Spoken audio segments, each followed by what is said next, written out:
Hare Krishna. Welcome for the class for this Saturday. We're going to start the 17th chapter, Divisions of Faith. Are you all able to see the screen? Yes, Mataji. Oh, Yes, Mataji. thank you. We'll just quickly do Mangala Charan and take the blessings of the Acharyas. Om Ajnanatimirandasya Jnananjana Shalakaya Chakshurum Militam Yena Tasmai Shri Gurave Namaha Shri Chaitanya Manobhishtam Sthapitam Yena Bhutale Swayam Rupa Kadamayyam Dadati Swapadantikam Vandeham Shri Gurun Shri Yuttapada Kamalam Shri Gurun Vaishnavamscha Shri Rupam Sagrajatam Sahagana Raghunatham Vitam Tam Sajivam Sadvaitam Sarvadhutam Parijana Sahitam Krishna Chaitanya Devam Shri Radha Krishna Padan Sahagana Lalita Shri Vishakham Vitamscha Namo Vishnu Padaya Krishna Prishtaya Bhutale Srimate Bhakti Vedanta Swami Niti Namine Namaste Saraswate Deve Gauravani Pracharine Nirvishesha Shunyavadi Paschatya Desha Tarine He Krishna Karuna Sindhu Dina Bandho Jagatpate Gopesha Gopika Kanta Radha Kanta Namostute Tapta Kanjana Gaurangi Radhe Vrindavaneshwari Vrishabhanu Sute Devi Pranamami Hari Priye Vancha Kalpatrubhyascha Kripa Sindhubhyev cha Patitanam Pavanebhyo Vaishnavebhyo Namo Namah Shri Krishna Chaitanya Prabhu Nityananda Shri Advaita Gadadhar Srivasadi Gaur Bhaktavrinda Hare Krishna Krishna Krishna Hare Hare Hare Rama Rama Rama Hare Hare. Is the screen more clearer now? Yeah. So this is the 17th chapter that we'll be starting. And this 17th chapter is called the Shraddha Trai Vibhaga Yoga, the three divisions of faith. And the connection between this 16th chapter and the 17th chapter is very logical and self-evident, because the 16th chapter is ending with talking about the contrast between those who reject these scriptures and those who do not attain any perfection, those who accept the scriptures and those who attain perfection. So therefore, if one is following these scriptures, then he'll be able to act also properly. So and they act according to, like, sometimes those who are rejecting also the scriptures, so Krishna says that they are acting according to their lusty desires, or they are acting according to self-centered desires, you can see. So now Arjuna will ask the possibility about what those people who reject scriptures and act according to some other faith, which is not which is not based on scriptures, then what happens to them, those who are acting according to those who reject the scripture. So then Krishna is actually going to answer this very important so this is actually the connection that Krishna is going to answer this very important question, that actually one has to look to the three modes of material nature and see how that particular person is situated in that particular three mode. And then he gives a behavioral characteristic of understanding which mode a person is situated. And that's how we can understand that what is the level of faith in that particular person. So if you see the overview of chapter 17, it's a very short chapter, 28 shlokas are there. So in the first four shlokas, if you see, Krishna will teach us how to recognize the faith level through the modes. And then fifth and sixth, he will talk about, some demonic austerities, that we should not be led by some externals, and certain austerity can also be demonic. Like, sometimes people like apne aap pe chabuk lagate hain, they whip themselves, So that also can be, not but proper. And then Krishna talks about some four behavioral characteristics, which can help us understand the mode in which a person is doing food sacrifice or austerity or charity, like that. And then, like food sacrifice, austerity, and charity also are in three modes. Then in, passion, ignorance, and goodness also. So, and then after that, he's concluding, he after that describing all this, Krishna is saying that whatever sacrifice one is doing, he can make it transcendental by uttering Om Tat Sat. That will come a little more later in details. I'll be explaining this because Om Tat Sat is not just utterance, it is like a profound philosophical understanding and the consciousness when we will come to that part. Like, so that's how this whole chapter is in. And then he's talking about making sacrifices transcendental by this, again, uttering Om Tat Sat. That time we'll come to this part. I'll be explaining in detail this Om Tat Sat. Otherwise, devotees will stop chanting the Hare Krishna Maha Mantra and everybody will start only Om Tat Sat. That's the most easiest way. So, yeah, so that's it. Where now Arjuna is going to inquire about what is the authorized way of worshipping, what is the unauthorized way. So the first question only Arjuna is inquiring about what is the unauthorized worship. So he says that Arjun uvacha ye shastra vidhim utsrijya yajante श्रद्धयान्विताः तेषां निष्ठा तु का कृष्ण सत्वम अहो रजस्तमा. Arjuna inquired, what is the situation of those who do not follow the principles of scripture but worship according to their own imagination?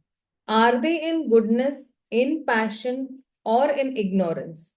So he is saying over here that Shastra Vidim Utsrijya, those who are rejecting the Shastras, but he's saying Yajante Shraddhaya Anvitaha, those who worship Shraddhaya Anvitaha means those who worship with full faith. And then he's saying that Tesham Nishtha Tu Ka Krishna, what is the nature of their faith, right? And Sattvam Aho Rajah Tamaha. So, goodness, passion, and ignorance. So, Arjuna is asking over here because if you see the 15th chapter, we had started with the tree of this material existence, and that enjoying mentality is the seed of that particular tree. And the 14th chapter describes about all the modes which lead to the nourishment of that particular tree. And in that 16th chapter, what we saw just recently last week, that it is describing about two mentalities, the godly mentality and the demonic mentality, or the demonic nature and the godly natures. And now when Arjuna is asking this particular question, uh, this question is talking somewhere in between those people who are not following the scriptures and are not motivated by selfish desires, and they have some kind of faith but not scriptural faith. Then what happens to those people who do not have scriptural faith and have just some bare minimum faith in something. So the next Krishna will tell us. Let's go to the next shloka, because 2-3 shlokas will be a little short and then they'll be long. Now Krishna starts, answering. He says that Shri Bhagavan Uvacha Trividha Bhavati Shraddha Dehi Nam Sa Swabhavaja Satviki Rajasi Chaiva Tamasi Cheti Tam Shrunu. So the Supreme Personality of Godhead said, according to the modes of nature acquired by the embodied soul, one's faith can be of 3 types: in goodness, passion, in ignorance. Now hear about this. So he says that Trividha Bhavati Shraddha. Shraddha is also of 3 types. So faith, 3 types of faith. And Dehinam Sa Swabhavaja. So for this soul who is embodied, this embodied living being Swabhavaja is born from his faith. उसका स्वभाव किससे उत्पन्न हो रहा है? उसकी श्रद्धा से ही उसका स्वभाव उत्पन्न हो रहा है. एंड सात्विकी राजसी च. Satviki Rajasi Cheva means that there is goodness and there is passion. And then he's saying Tamsi cha iti tam shrunu. There is tamas also, tamsi also, mode of ignorance also. So Shraddha is of 3 types now. And in Arjuna's already faith in, so 3 types of faith is there. One, goodness, passion, and ignorance is mentioned. And then what is the point of Krishna is repeating? Because if you see, in the 14th also 3 modes were discussed. There also we discussed about faith. Now again that same point, Krishna is repeating. So Krishna is want to say over here, actually he wants to stress about this word Swabhavaja. And which means it is born of his own nature. One's own nature. हर व्यक्ति का एक अपना स्वभाव होता है. Of course, we can say that the nature is born of one's past karma also. That is why saying Dehinam sa swabhavaja. So our faith is determined by our nature. Now somebody might ask, by nature kya hai? You say nature is prakriti, nature, but ek swabhav hai. So what does it mean? Nature means the way we think, the way we act, the way even we perceive, the way even we respond. That is our nature. Our nature also actually determines our faith. मैं जो स्वभाव लूंगी वो मेरी destiny भी decide करेगी. कोई बड़ा चिड़चिड़ा व्यक्ति होगा तो उसके साथ कोई ज्यादा बात नहीं करना चाहिए. Somebody is very angry, nobody like to talk. But somebody who is a very pally person or a very friendly person, everybody will come and stick to that person. Somebody is very open-minded, people would love to go around and empty their hearts in front of that particular person. So our nature also determines our faith. And if you see that there is nobody who is faithless, even the faithless person is also not faithless. Generally for us, faithless is somebody who is like an atheist. So even the atheists, they also have their own version of vision of faith. And they have faith in the non-existence of God. भगवान के अस्तित्व में वो लोग मानते ही नहीं है. मतलब उतना तो भी they have faith. But of course nobody can prove that there is no God, because we cannot say that invisibility is not a proof of non-existence. So for atheism, there is no experiential, you can say, verification possible. But our Vedic culture or our Vedic scriptures is experiential. The whole, if you see, from the time you all have also come into Krishna consciousness, You all are experiencing this whole process of bhakti yoga so wonderfully. There is, and from karma yoga, how you have evolved to jnana yoga to bhakti yoga, it's a very wonderful experiential journey for all of you all over here, right? So bhakti yoga is enabling us to, or bhakti yoga is enabling one to experience what is taught in the scriptures. And in that way, I can realize what the absolute truth is or what the truth is as such. So, actually, even if you see both, these Astikvadis and Nastikvadis, or the atheist and the theist, they have to, ascribe inconceivability to something which the universe has come from, and how all this majestic variety of this universe has come about, and something so there is no logical explanation about it. But if we use logic in a very narrow sense of this material cause and effect, how suddenly this matter matter में consciousness आ गया, and how matter developed, because if you see, my whole body is made up of matter, right? And all of a sudden, this matter gets consciousness, like a particular stone. How can a stone of matter get consciousness?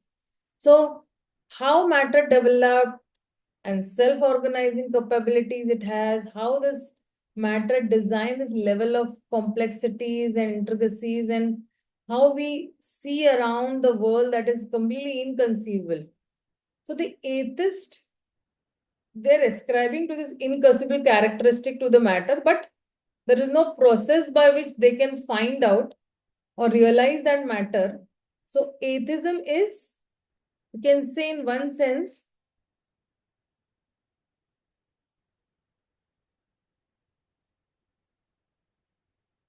faith in faithlessness. They have faith, but they have faith in some faithlessness. This may good existence. And that is why if you see what is Prabhupada also writing in this purport, the association of the living entity with the different modes of nature has been going on perpetually. Since the living entity is in contact with the material nature, he acquires different types of mentality according to his association with the material modes. But this nature can be changed if one associates with a bona fide spiritual master and abides by his rules and the scriptures. And gradually one can change his position from ignorance to goodness or from goodness to passion. The conclusion is that blind faith is a particular mode of nature which cannot help a person become elevated to the perfection stage. One has to consider things carefully with intelligence in the association of a bona fide spiritual master. Thus, one can change his position to a higher mode of material nature. So, uh, uh, Swabhavaja, we are born with a particular kind of nature, and that is shaping my faith, and it can be changed. And in fact, the whole Bhagavad Gita is being spoken only to elevate our, understanding of this faith. कि faith किसमें डालना है? अभी मेरा faith है in, matter, in different things, in different people, in different conceptions, in different procedures. Or some people have still faith, in the Puranas, in the Karma Kand, and the Jnana Kand, and the Hatha Yoga. There is one devotee who's doing Bhakti Vedanta. He still has this strong faith in that Hatha Yoga.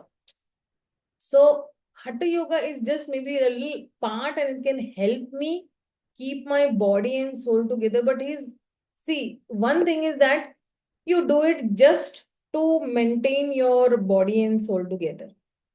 And one is you dive so deep that from Bhakti Yoga now you want to enter into Hatha Yoga, dive deep into Hatha Yoga. So that's like, not that great, and it's not going to really help. But anyways, nonetheless, people have different, what do you say, natures, and we cannot deal with those natures. So then he's saying that, Krishna is saying that, सत्वानुरूप सर्वस्य श्रद्धा भवति भारत श्रद्धामयो अयं पुरुषो यो यत् श्रद्धा स एव च. So he's saying Shraddha is also of one's existence under the various modes of nature. One evolves a particular kind of faith.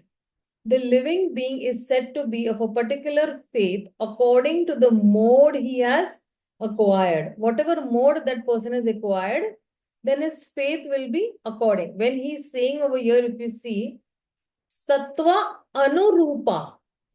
When I'm saying Sattva plus Anurupa means one's existence. Sattva means one's existence or nature. And then he's saying that Shraddha Bhavati Bharatah. So one's faith is dependent by one's existence. So what is he actually, his nature is, uska swabhav kya hai? And he's saying that Shraddha Maya Ayam Purushah means that this Purusha is made up of Shraddha. Like, for example, Anandamaya is made up of Ananda or bliss. So, and then he's saying that Yo Shraddha Sa Evacha. So as one's faith is, that person is like that only. Jiska jaise faith hai वैसे. So Krishna is talking about that. He's actually talking about our individual roles over here. What is defining role our faith plays in shaping us. So this faith, whatever faith we have, it is shaping my future. It is shaping even my destiny. So everything about us is largely determined by our faith. Now we don't understand what role of faith plays in our lives, but simple things like if I work for the whole month, then I will get a paycheck. Or in the flight, we are just putting some faith on the pilot, and it may be like a reasonable faith that if I want to travel. So faith is not just a product of our nature, but actually faith is our essence. Faith is the essence of our existence also. So the soul's original transcendental faith is actually in Krishna. And his faith is in loving and serving Krishna. But when the soul is in this material world, it is covered by the subtle body, which is shaping the perceptions and actions of the soul. So, our current faith is situated in our subtle body, depending on how our subtle body is situated either in the mode of goodness, passion, or ignorance. So, this faith will gradually evolve as we move upwards or as we become purified by chanting, by reading the Shastras, by following the authorities, by, the Navada Bhakti that we do, by the 9 processes of devotional service, that faith will definitely develop. So let's go to the next. Loka. So even if you see Prabhupada's purport also, what he says that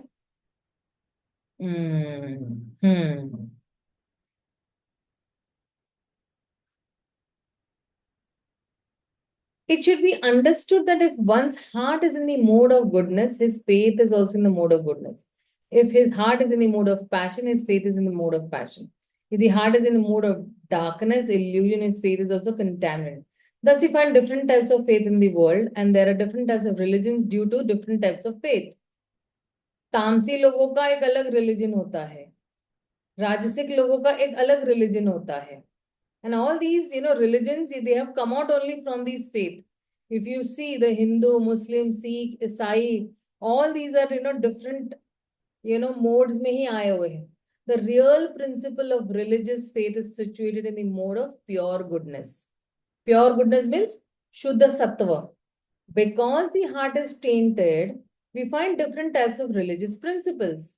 Thus, according to different types of faith, there are different kinds of worship.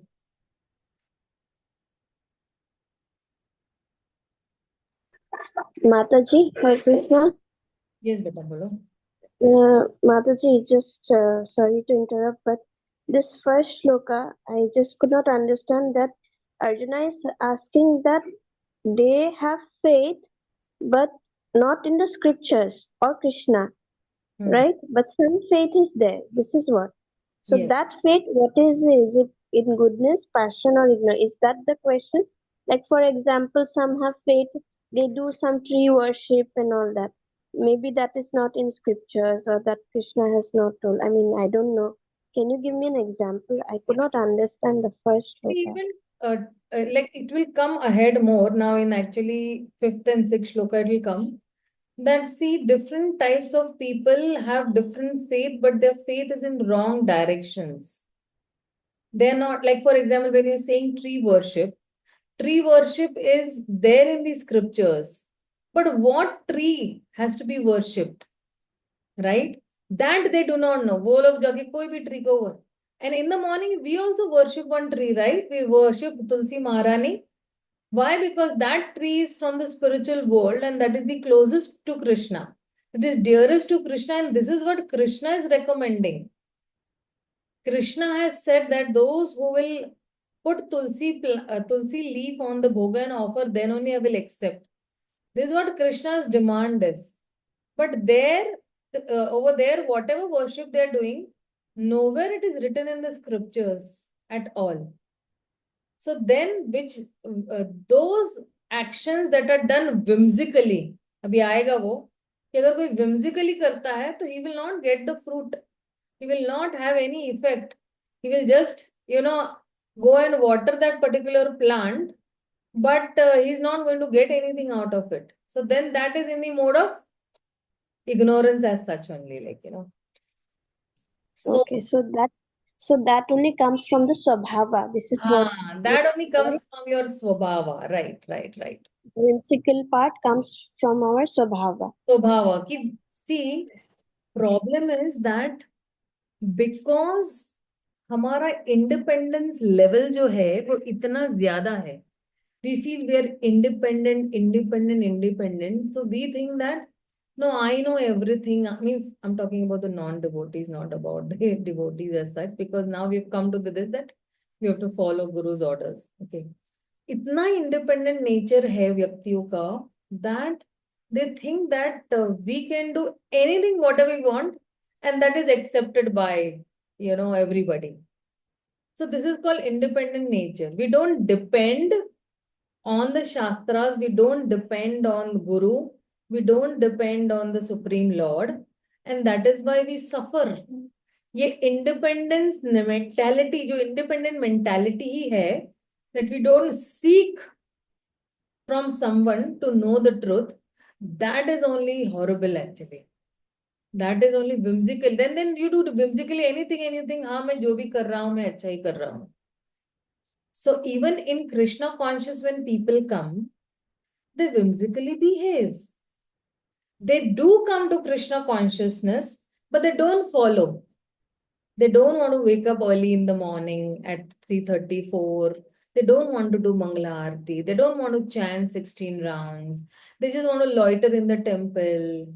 They just, of course, I'm seeing so many examples over here as such. But we know that, okay, slowly and slowly, ek din they will evolve. And we do have compassion for them also. कि ठीक है, they will come slow and steady. Everybody has their own journey and everybody will slowly evolve. But that independence mentality is so strong that the team is calling them. इतना calling सेवा भी चल रहा है कि आओ classes में, and they come also to the temple.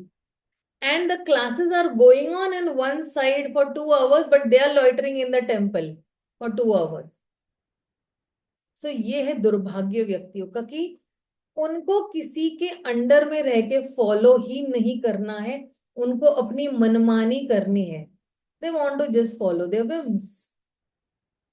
So such people will have to come to that point that until unless I rigorously follow these scriptural injunctions, I rigorously follow Srila Prabhupada, there's no hope for them. And यही सब ये independent mentality काटने के लिए ही Krishna is telling this whole Bhagavad Gita. See, Arjuna क्या करना चाहता था? I don't want to fight. Independent mentality. I don't want to fight. Arey, you are a Kshatriya, you are supposed to fight, and you are just, you know, you just threw your Gandiva bow down. You cannot do that. According to the scriptures, a Kshatriya is supposed to fight, and you are acting like a coward, man. Now Krishna has to actually, motivate him to, follow it because he became independent. But then in 2.7, when he surrendered to Krishna, that's how actually he got enlightened. He got enlightened by his original constitutional position. He knew who I am and how actually I'm just an instrument in Krishna's hand.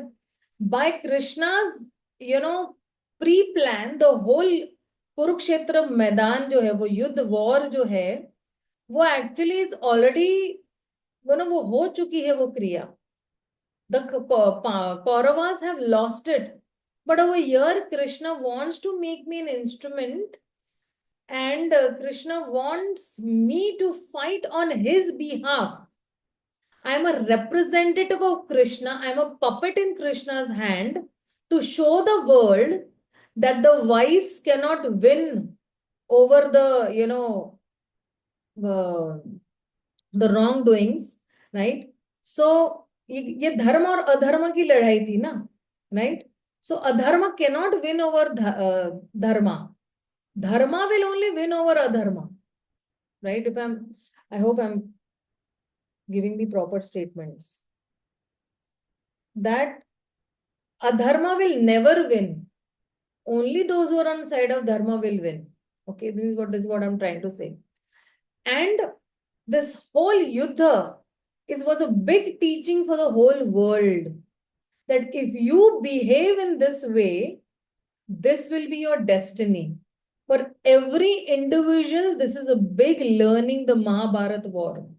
That if I do not abide by the scriptural rules and regulations set by the Supreme Lord, and if I keep on tormenting people, or if I keep on torturing people, and I do not depend on the Supreme Lord's instructions, this will be my gati. ये मेरा हशर होगा. अगर मैं भगवान में faith नहीं रखूंगा तो फिर यही है मेरी गति one or the other day. Because even if somebody's faith is in the mode of passion, either he can downgrade to ignorance or he can elevate himself to goodness. And from goodness to, pure goodness, right? But what if instead of passion, he does not go to goodness and he comes down to ignorance? And from ignorance more down, where will he go?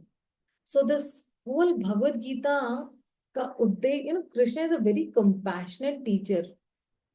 And Krishna is a very compassionate mother also, you can say. You can see all the relations, in Krishna as such. How compassionately Krishna is even through the Bhagavad Gita evolving even my faith in him. And if you see, there are all flavors in this Bhagavad Gita. How Krishna is very lovingly telling Arjuna, कभी खट्टे, कभी मीठे, कभी नमकीन, कभी तीखा. Sometimes he's, chastising very harshly to Arjuna. Sometimes very lovingly he's telling Arjuna. Sometimes something that he has to press upon, he's talking very strongly. sometimes when he has to glorify his devotees, saying mat chitta matagata prana bodhayantasma parasparam kathayantasma nityam nittushyanti cha ramanti cha, where he has to glorify, and these are all rasas that are there in the Bhagavad Gita. The whole Bhagavad Gita is full of rasamai, and some chapters are full of rasa. But sometimes, it does take time for me also to, enter into that particular rasa, that what rasa Krishna is trying to say. But as and when you keep on reading, then comes, oh, this is the Raganuga rasa that Krishna is experiencing. Because when the Chatishloki Bhagavad Gita is being spoken, Krishna is in Raganuga, and that is why it is called Chatushloki Bhagavad Gita. The whole focus was those 4 chapters is completely Raganuga Bhakti in that.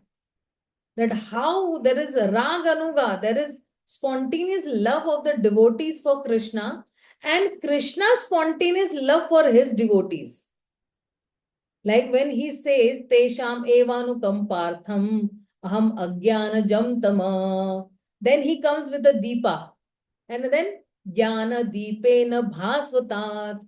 So then he comes with that enlightening torch to actually remove that darkness and actually fix himself into the hearts of the devotees. So yes, there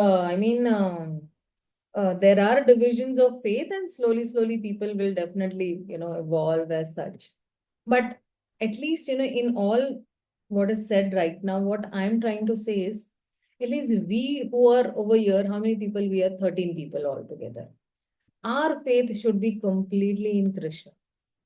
Our faith should be completely in abiding by the words of our spiritual master. Okay, let's go to the next shloka. That is the 4th shloka. And he says over there, Yajante satvika devan yaksha rakshasmi rajasa pretan bhuta ganam chanye yante tamasa janaha. Men in the mode of goodness worship demigods, those in the mode of passion worship demons, and those in the mode of ignorance worship ghosts and spirits. So yajante satvikaha devan. Those who are sattvic, they will worship the demigods. Yaksha Rakshami Rajasa. So when one is in passion, he's worshipping the yakshas and rakshasas. See, even I was under a misunderstanding that those who are in the mode of ignorance worship actually yakshas and rakshasas, but those who are in passion are worshipping the yakshas and the rakshasas. So when those do all those other worships also, some yagyas and all they do, that is in the mode of passion. And when one is in the mode of ignorance, what is he doing? He is actually worshipping these bhutas. Yajante tamasa jana.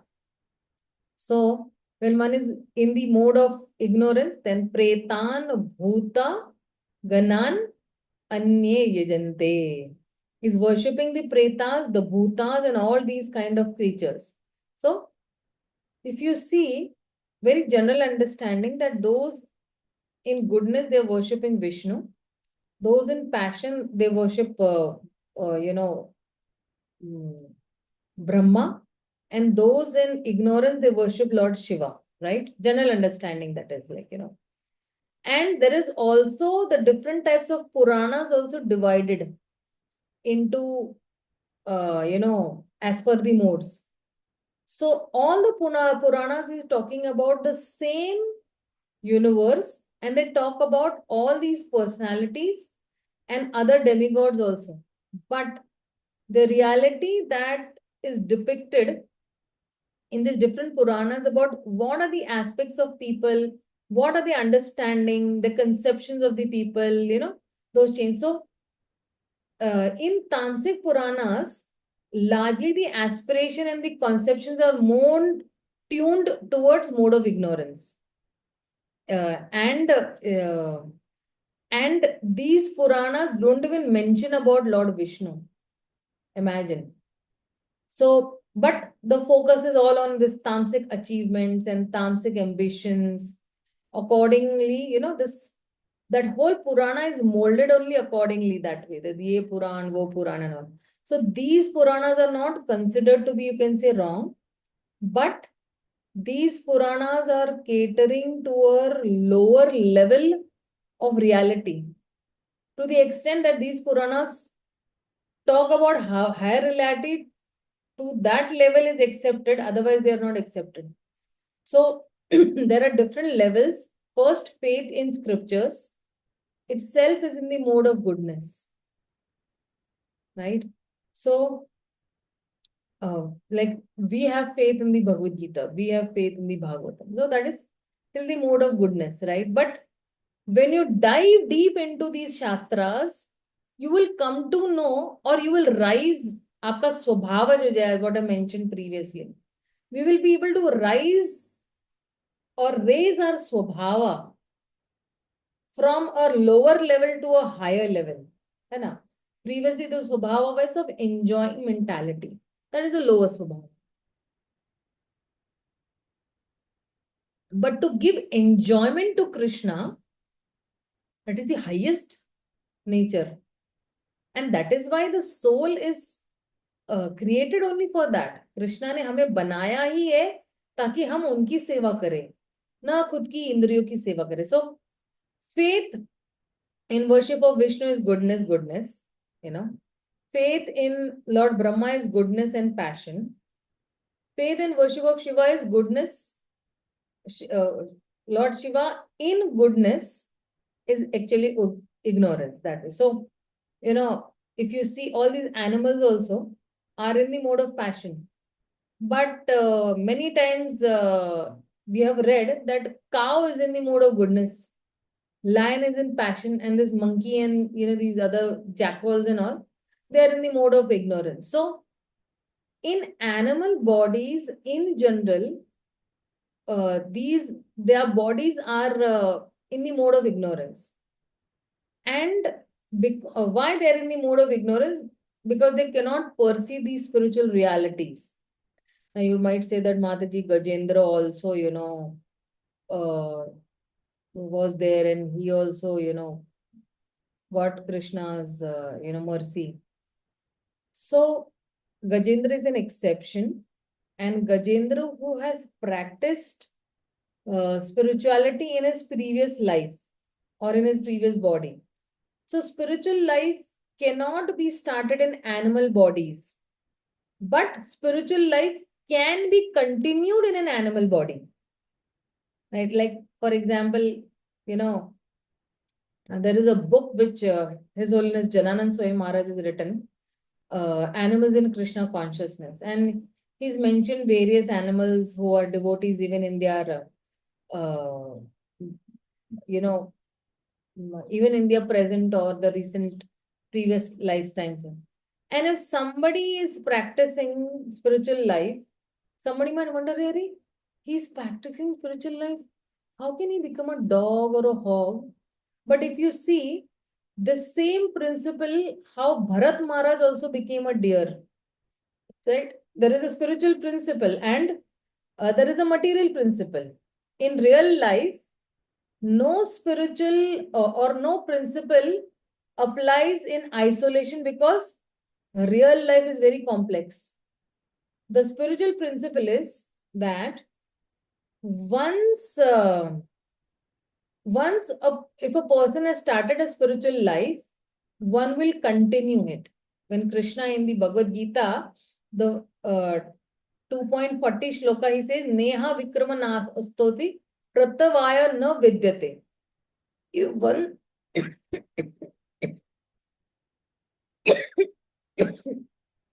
just a minute.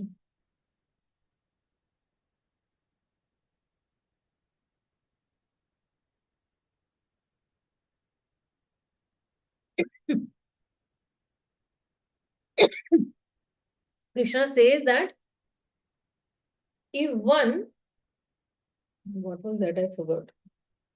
If one attracts attraction for Krishna, then that may be covered, but that will not be lost.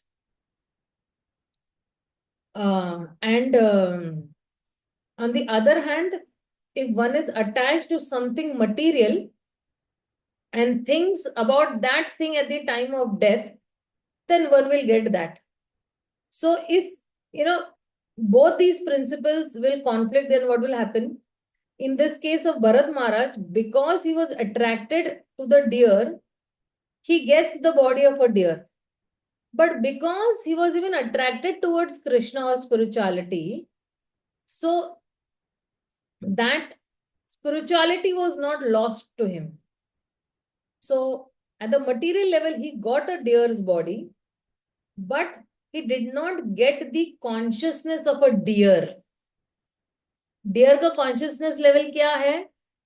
निचला level का है, down level है. So he is an animal. Animals are in the mode of passion, right? So he did not get that consciousness.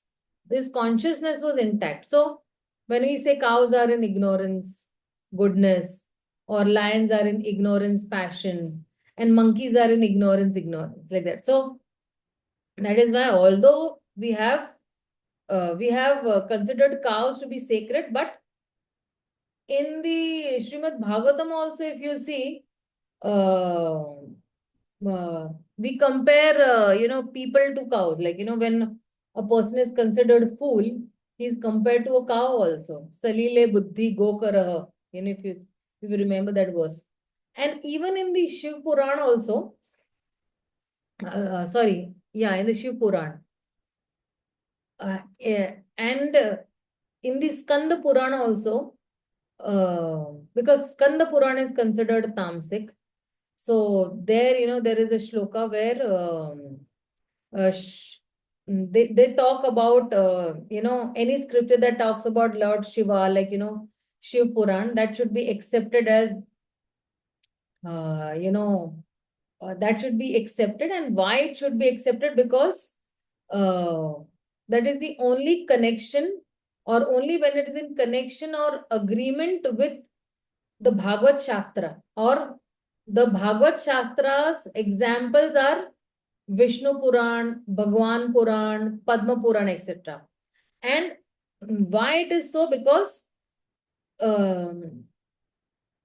Vishnu is Param, and Lord Vishnu, and understanding this knowledge that Lord Vishnu is only Param, and that is for our ultimate liberation. So we may wonder that why are scriptures actually, giving us, something which is, to delude us. Delude us means to confuse us, or to, so scriptures actually don't want to delude us. They don't want to even impose upon us something, right? Anything which we are not even ready to accept. But this is not scriptures are not to delude us, or it is not a matter of delusion, but it is a matter of illusion. So the scriptures don't delude, but the truth eludes us. Delude यानी कैसे ना, भ्रम में डालना या confusion में डालना. But elude us means what? We dig out and find what is the truth, right? So if I am not understanding the scripture, what it is written accordingly, then I will never be able to discover the truth. So the scriptures do not delude us. The scriptures are very reciprocal. That is why you see, when you're reading the Bhagavad Gita, or when you're reading the Bhagavatam or CC, these scriptures are talking to us. They're actually living characters that are there and who are talking to us. And that's how they are reciprocal, in the sense that many times you must have also experienced that I had so much of confusion in something, and I just open one page of Bhagavad Gita and I just start reading. And immediately the Lord is reciprocating with me through that shloka itself only. How many people have experienced this on this forum? All of you have experienced. I'm sure everybody must have experienced. So if I am in Tamoguna, I'm attached to Tamoguna, then the scriptures will reciprocate and reveal me only tamasic reality. And if I'm in passion, then the scriptures will reveal me the passionate reality, right? And when I go with an open-minded, then the real truth comes to me, and I will find within these scriptures and get attracted to those things which, uh, which is with my own preconceptions. So I have to learn from those who have learned scriptures, or the conclusion of the scriptures, you can say. And that is why you can say that uh,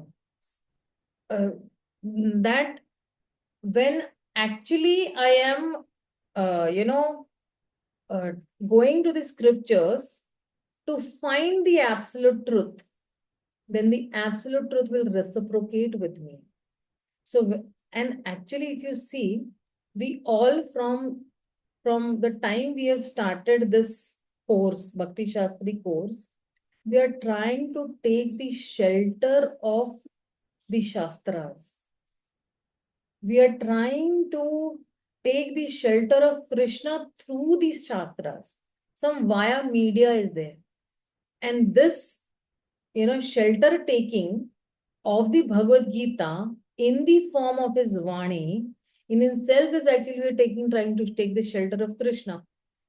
Because my situation was the same that was of Arjuna once upon a time.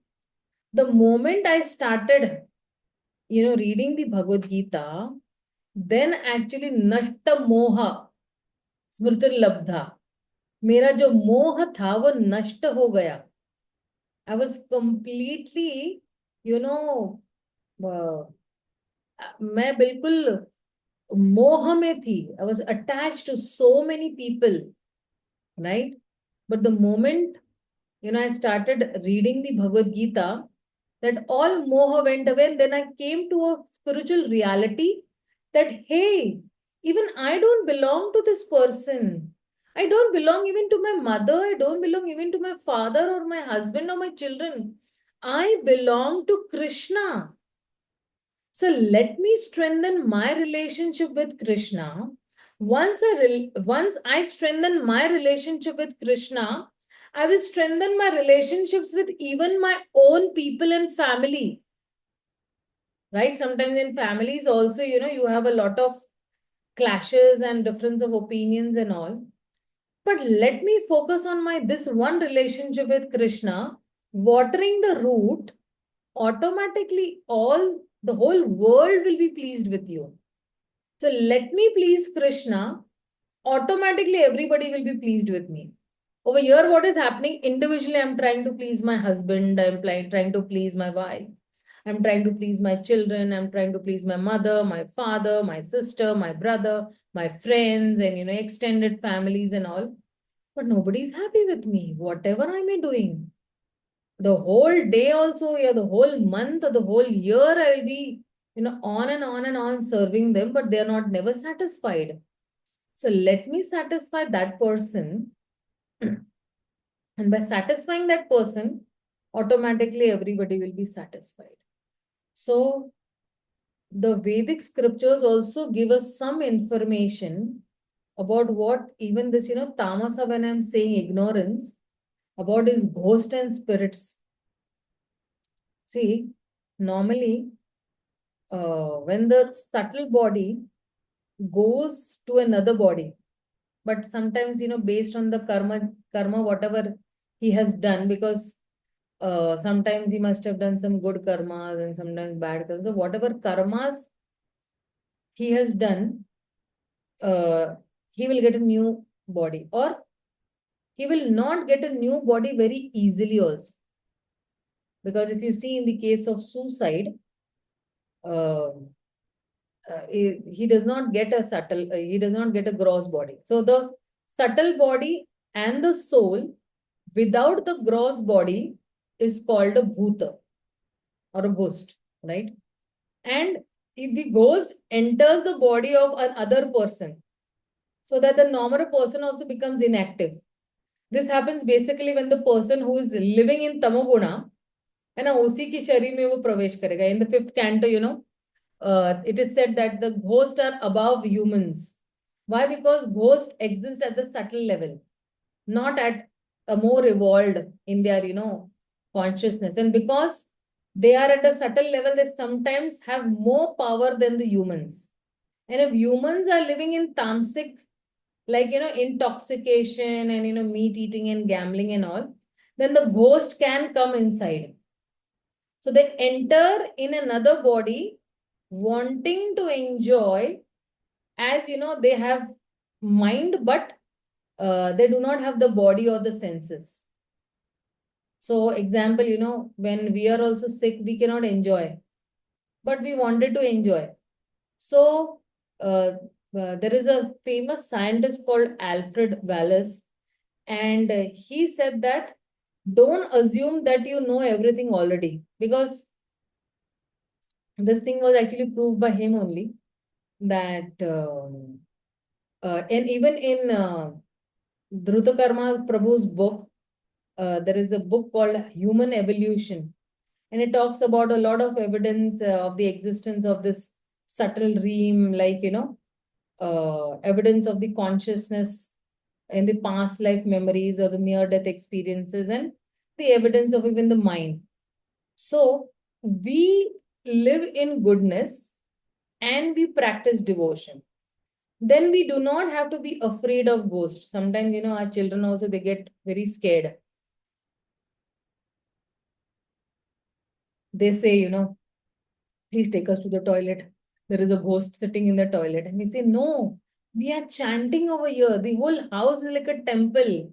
We're doing deity worship. We have got Shaligram Shilas. We've got Jagannath Baldev Subhadra. We've got Narshing Dev. Why do you want to get scared?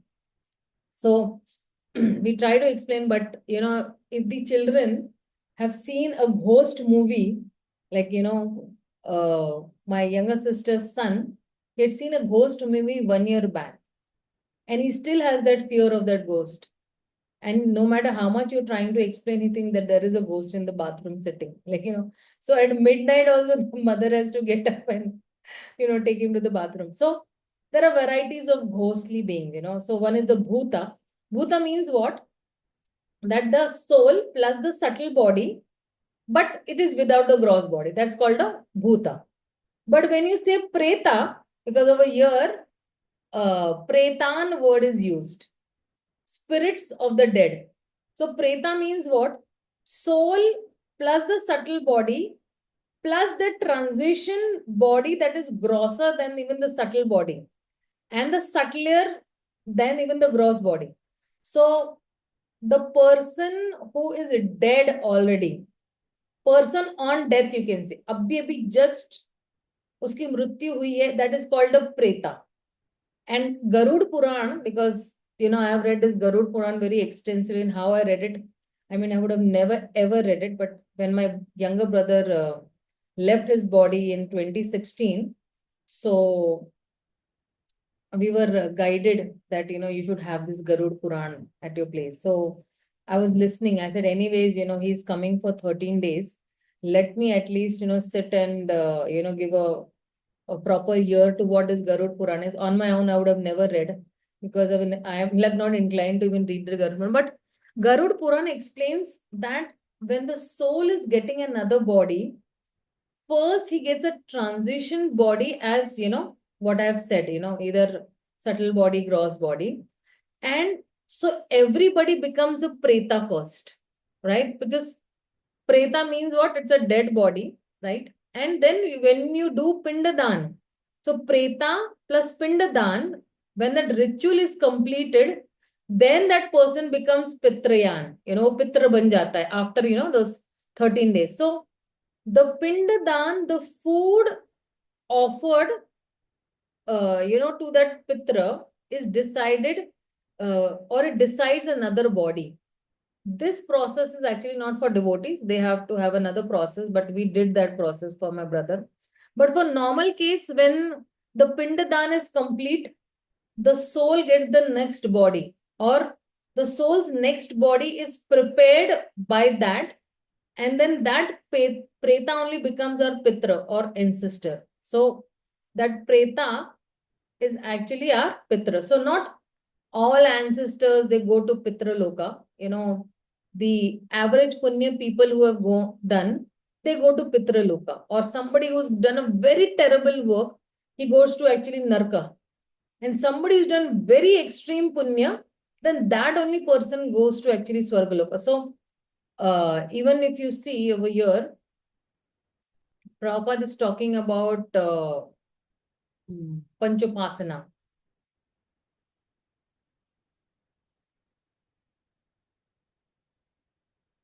Where is that? Where did I read?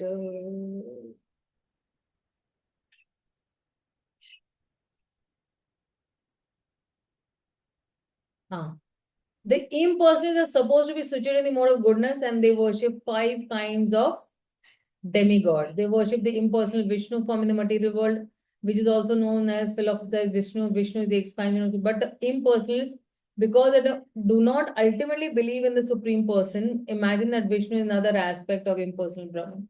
Similarly, they imagine Brahma is the impersonal form of passion, and thus they sometimes describe 5 kinds of gods that are worshipable because they think that the actual truth is impersonal Brahman, they dispose all worshipable objects at the ultimate end. And in the conclusion, the different qualities of the material modes of nature can be purified through the association with persons who are transcendental in nature. And that is why, if you see, even Chanakya also writes, because see, before Shankaracharya, Buddhism and Jainism had spread all around the country. And if that had started when, I think, in the 5th century. But after Ashoka, he became Buddhist.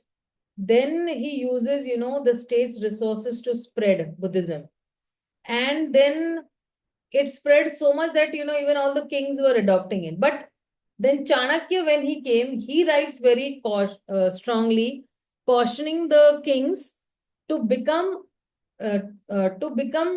too influenced with Buddhism, because his understanding was that Buddhism is a religion which focuses too much on neti or negation and rejection of this world. And of course, if negation of this world is there, then the king's duty is to fight or protect his subjects. So, and the kings have to be very responsible and even competent. So if the kings only will renunciate, the kings cannot be, responsible for that, responsible for that competent and diligent administration of the world. So after this, Shankaracharya came. And when Shankaracharya came, he spread the Vedic culture. That time he saw that those who are following, Vedic culture are doing a wide variety of worships. So he said that Vedas talk about different deities. So you can worship these 5 deities. He gave Vishnu, he gave Shiva, he gave Goddess, Shri, he gave Surya, and he gave Ganesha. So Shankaracharya was a covered personalist, right? If you know, Shankaracharya is an incarnation of Lord Shiva. So he has written various bhajans like Bhaja Govindam, Mudamate, where he has talked about, the personalism, and he's talked about devotion. But as far as philosophy that he has taught about Advaita Vedanta, not Dvaita Vedanta, where he has talked about that beyond these forms are, impersonal Brahman, which is the highest reality.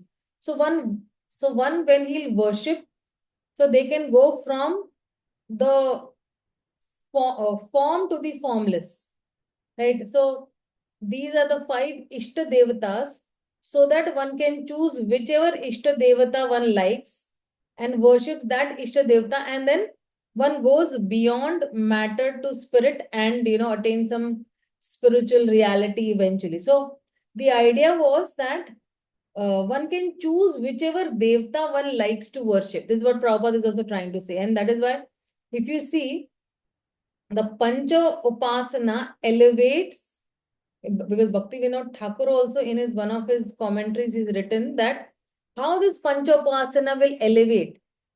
And there is a gradual, there's a gradual progression from the Shaktas to the Vaishnavas. Shakta means those who are worshippers of, nature and, all these other things. Like if you see Shakti, Shakta, nature worshippers, all these scientists, they are all this. So Shakti means energy or nature, or energy is, present in the nature.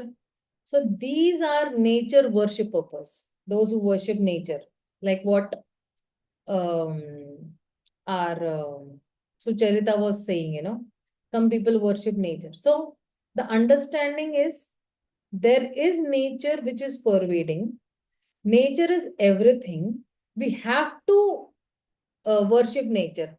So in a broader way, we can say that scientists are nature worshippers.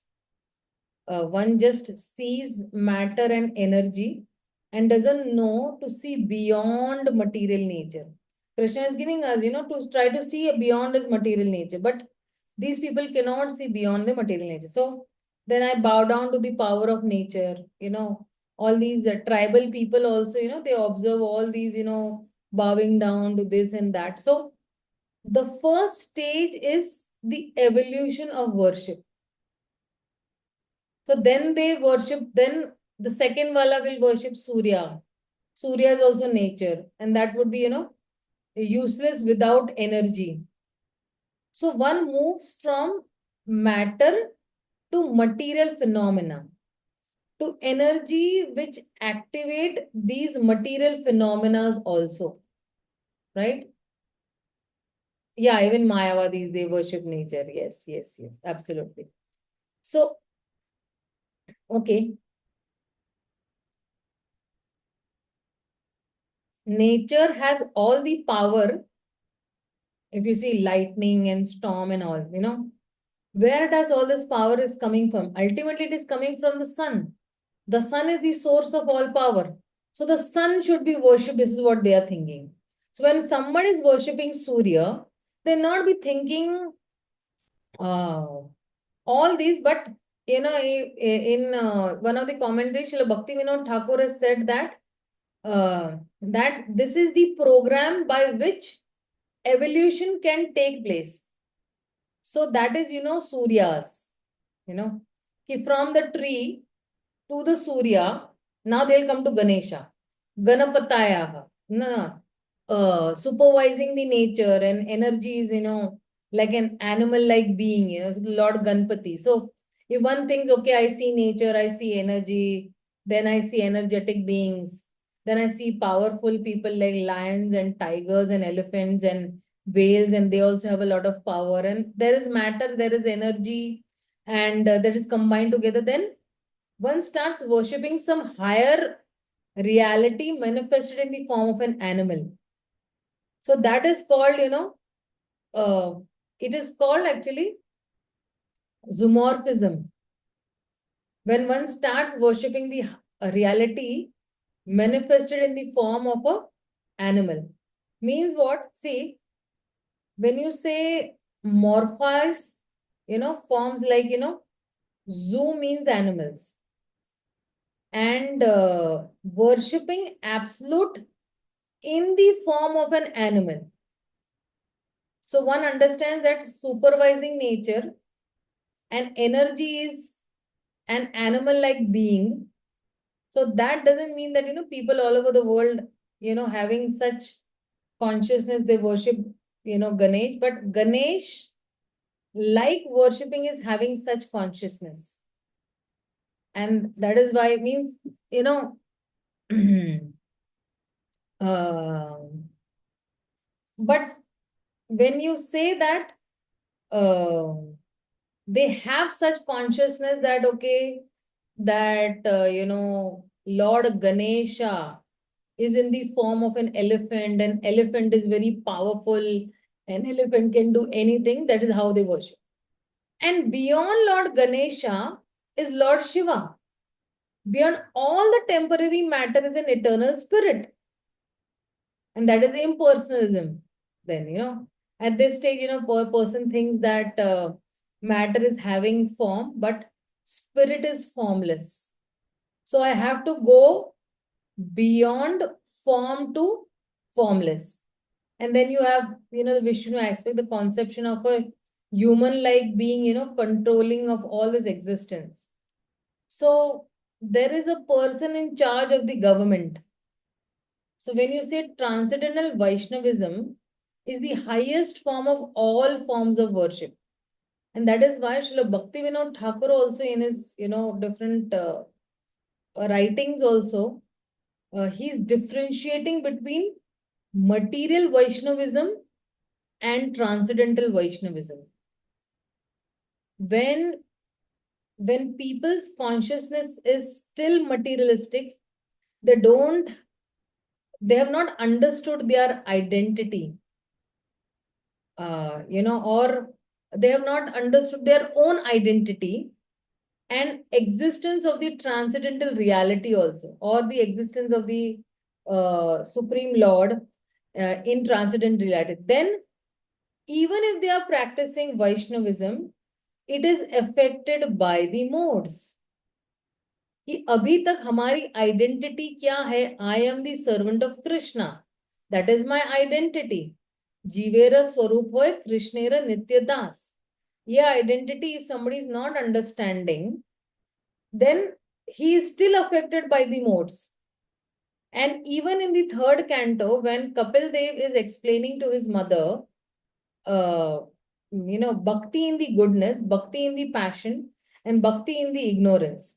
So he's talked about how devotees keep quarreling with each other. That is bhakti in ignorance.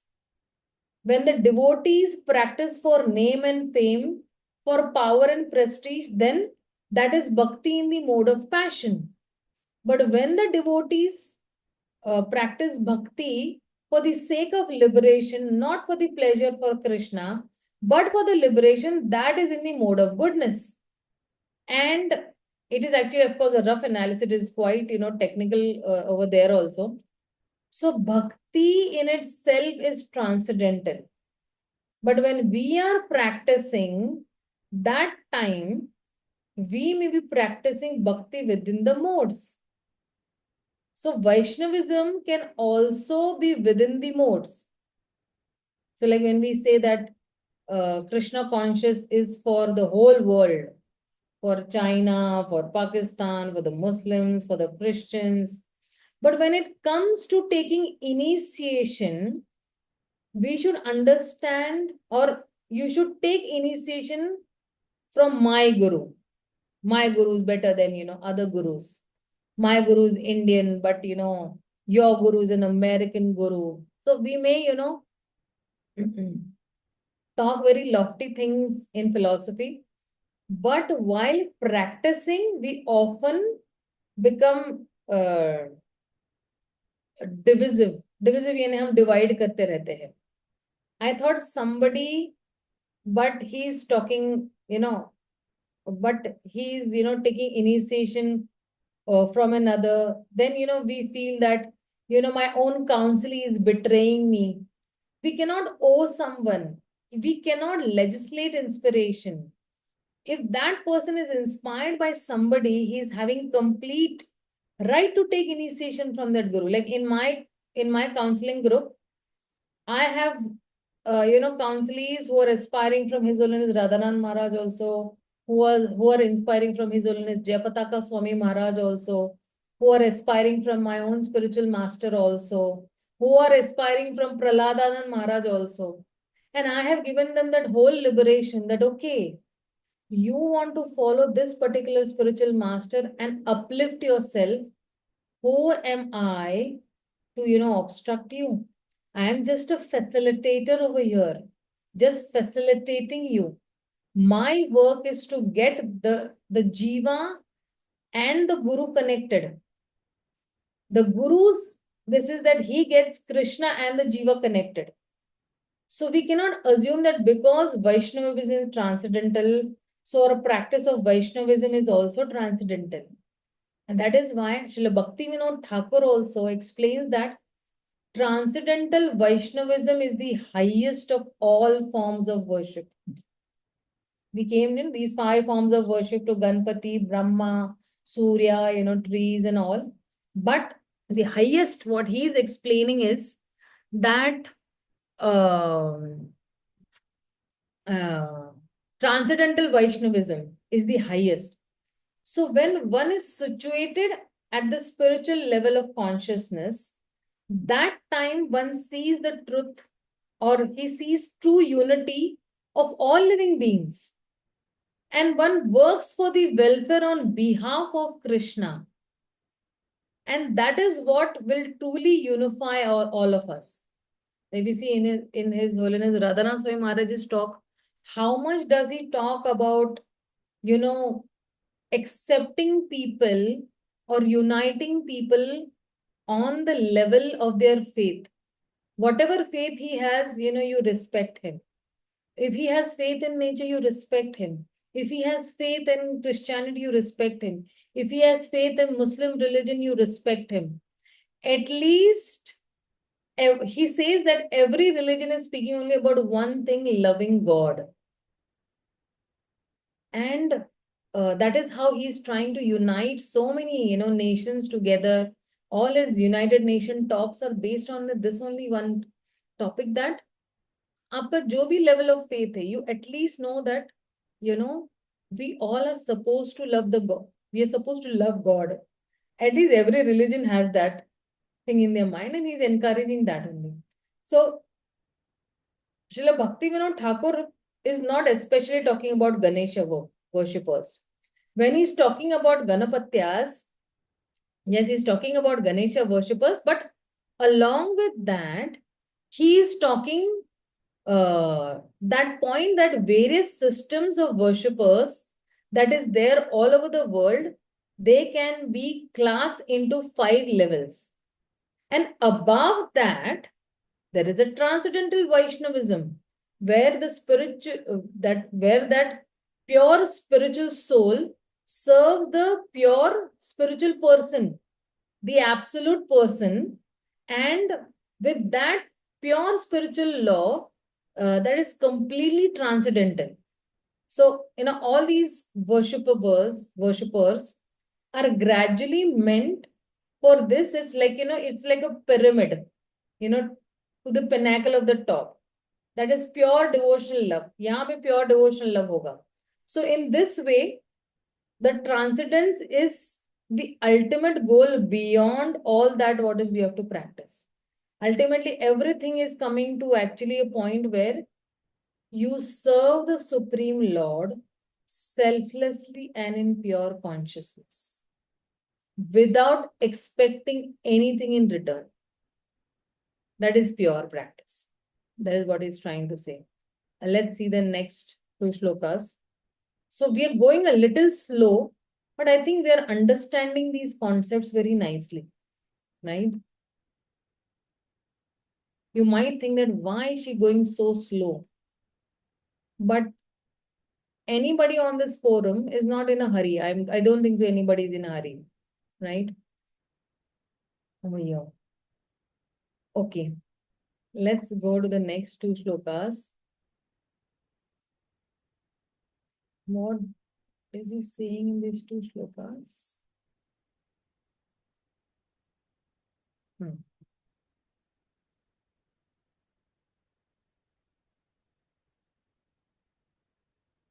अशास्त्रविहितं घोरं तप्यन्ते ये तपो जनाः दम्भा अहंकार संयुक्त काम राग बलान्विताः कर्षन्ते शरीरस्थ भूत ग्रामं चेतस मा चैवान्त शरीरस्थ तान् विधि आसुर निश्चयान्.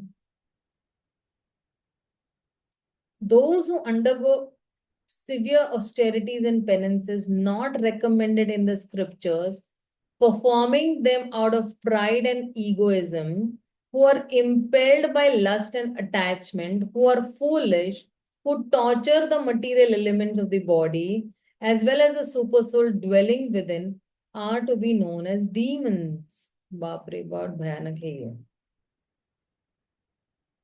So what is he saying that? Ashastra vihitam ghoram tapyante. Ashastra means which is not spoken in the scriptures, right? Or which is not talked about in the scriptures. And ghoram, he is saying, very dreadful, which is very dreadful and which is very harmful to the others. This is what Prabhupada is translating, that it is dreadful and harmful to the others. And then he's saying, tapyante ye tapa janah. Those people who do austerity of this particular kind, why do they do it? What is inspiring them? They are doing it because of dambha ahankara samyukta kamaha. Dambha ahankara samyukta means what? Uh, uh, the nature of their austerity is, it is filled with arrogance and pride. Filled with ahankar, right? Arrogance and pride. So, they are motivated by what? Then they are motivated kama raga bala anvitah. They are motivated by this kama and raga, lust and attachment. And then he's saying that karshanta sharirastamaha. Karshanta means they're torturing themselves, torturing themselves, and bhutagramam achetasah. Bhutagramam means what? The body which is made up of, material elements, panchabhuta जिससे बना हुआ है ये, अचेतसः, their consciousness is misdirected or misled mentality उनके पास. It is not directed towards some spiritual reality. It is directed towards some material, material things, or misdirected इसको कहते हैं. So, and they are troubling whom? They are actually troubling this karshayantah. They are torturing this sharira, right?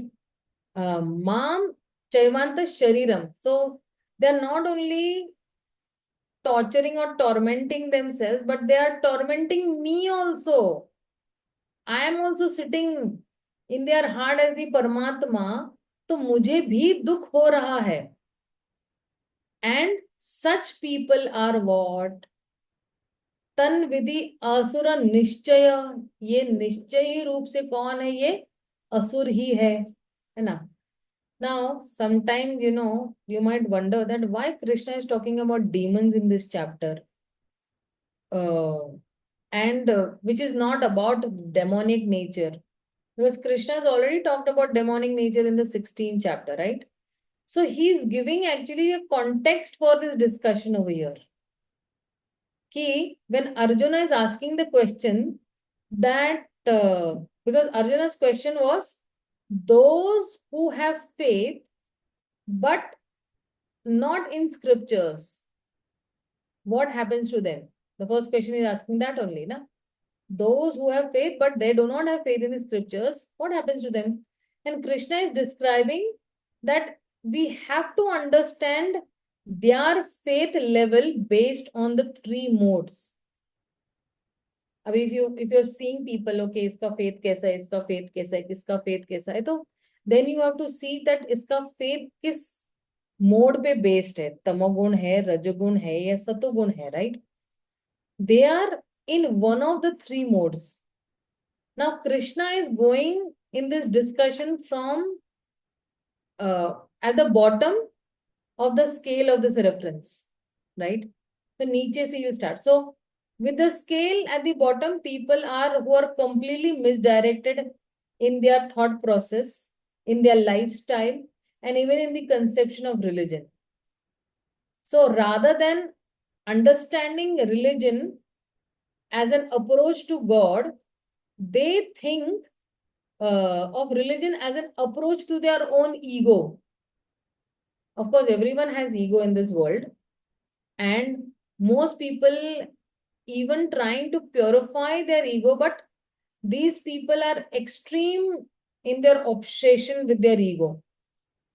For the sake of the ego, they are ready to even torture themselves.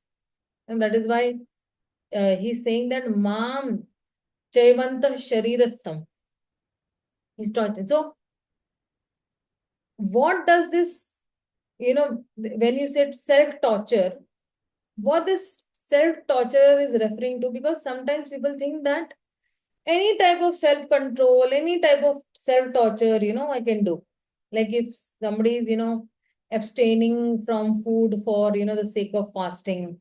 Some people think that, now this is not about devotees we are talking about. We're talking about non-devotees. Okay, so uh, fasting in itself is like a torture, or it may be that self-torturer, if there is no positive purpose to it, it is meant for, some spiritual realization.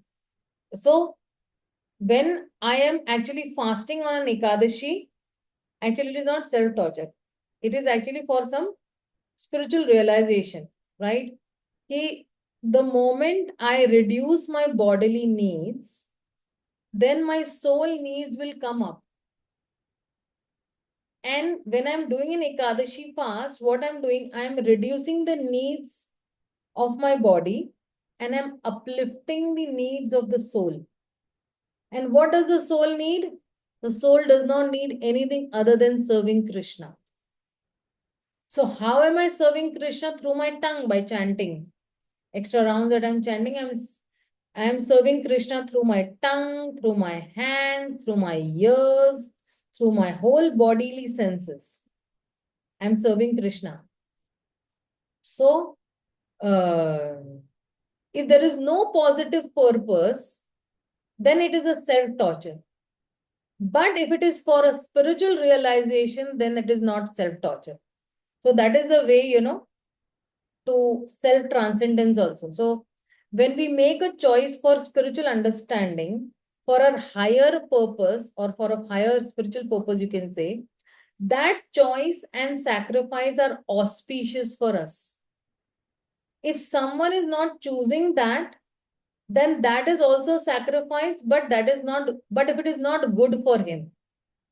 So when a person is doing, a shastra vihitam ghoram, when a person does not follow the shastras and acts in a way that is harmful to the others, then such sacrifice is not glorious.